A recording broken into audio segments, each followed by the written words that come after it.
ஸ்ரீ சாமி கார்ஸ் நடத்தும் மாபெரும் யூஸ்டு கார் மேளா. இடம் ஸ்ரீ லட்சுமி நாராயணன் மகால் வளாகம், கோவை.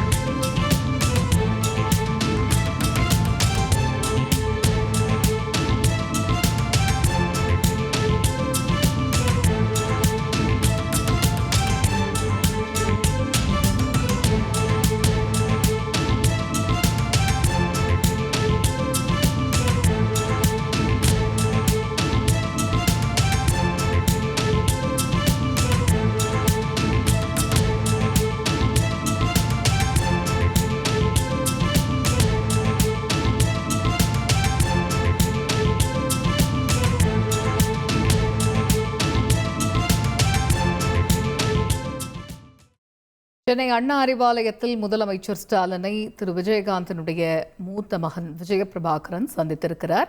விஜயகாந்தினுடைய முதலாம் ஆண்டு நினைவு தின பேரணியில் பங்கேற்குமாறு அழைப்பு விடுத்திருப்பதாகவும் தகவல் வெளியாகியுள்ளது.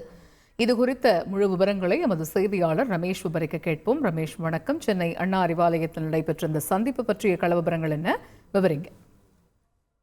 வணக்கம். தேமுதிக துணை பொதுச் செயலாளர் சுதீஷ் மற்றும் விஜயகாந்தின் மூத்த மகன் விஜய பிரபாகரன் ஆகியோர் முதலமைச்சர் மு.க.ஸ்டாலினை திமுகவின் தலைமை அலுவலகமான அண்ணா அறிவாலயத்தில் நேரில் சந்தித்துள்ளனர்.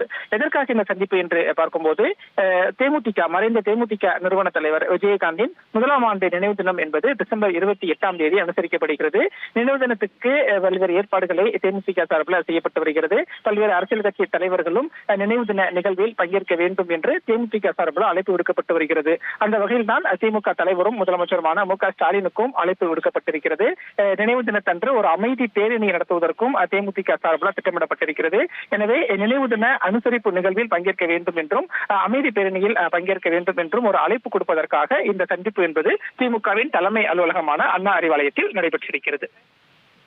தகவல்களுக்கு நன்றி ரமேஷ். ஸ்ரீ சாமி கார்ஸ் நடத்தும் மாபெரும் யூஸ்டு கார் மேளா. இடம் ஸ்ரீ லட்சுமி நாராயணன் மகால் வளாகம், கோவை.